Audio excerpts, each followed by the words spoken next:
না করে থাকেন তাহলে এই দেশে জুলাইয়ের পুনরাবৃত্তি হবে। যদি আওয়ামী লীগকে কোনোভাবে আবারও রাজনীতিতে আসতে দেওয়া হয় তাহলে আমাদের লাশের উপর দিয়ে আসতে দিতে হবে।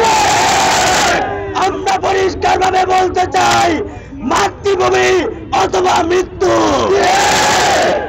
5 আগস্টে 2000 শহীদের রক্তের বিনিময়ে বাংলাদেশের ছাত্র জনতার উপস্থিতিতে আওয়ামী লীগের নিষিদ্ধকরণ হয়ে গেছে। এখন শুধুমাত্র অফিসিয়াল ঘোষণাটা বাকি। আমরা এখনো সেই অপেক্ষায়, কিন্তু যদি কোনোভাবে সেই ঘোষণাটা দেওয়ার বিলম্ব করা হয় তাহলে আবারও জুলাইয়ের পুনরাবৃত্তি ঘটবে বাংলাদেশে। বাংলাদেশের কোন সিদ্ধান্ত ভারতের প্রেসক্রিপশনে হবে না। বাংলাদেশের কোন সিদ্ধান্ত কচুক্লেট থেকে হবে না। বাংলাদেশের প্রত্যেকটি সিদ্ধান্ত হবে বাংলাদেশের রাজপথ থেকে।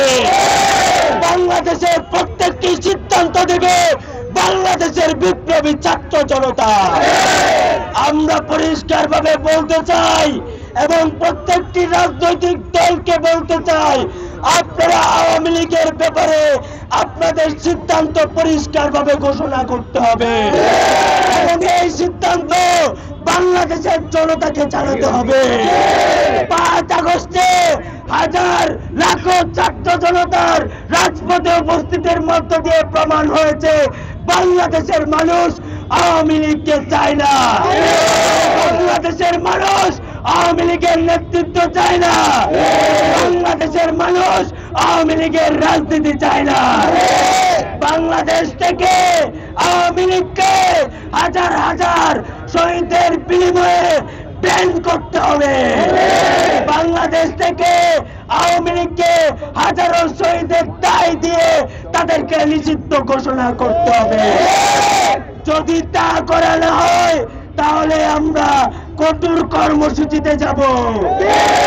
আগামী 72 ঘন্টার মধ্যে আমরা তার অ্যাকশন দেখতে চাই।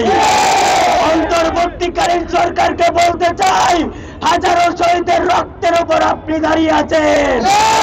রক্তে দিয়ে কোনো তাল বাহানা আপনাদের মেনে নেওয়া হবে না।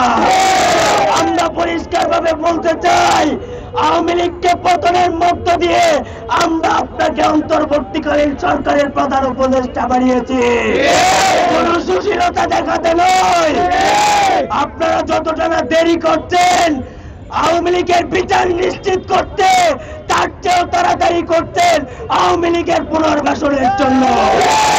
আমরা পরিষ্কার ভাবে বলতে চাই, আওয়ামী লীগের পুনর্বাসনের জন্য আপনাদেরকে বসানো হয় নাই।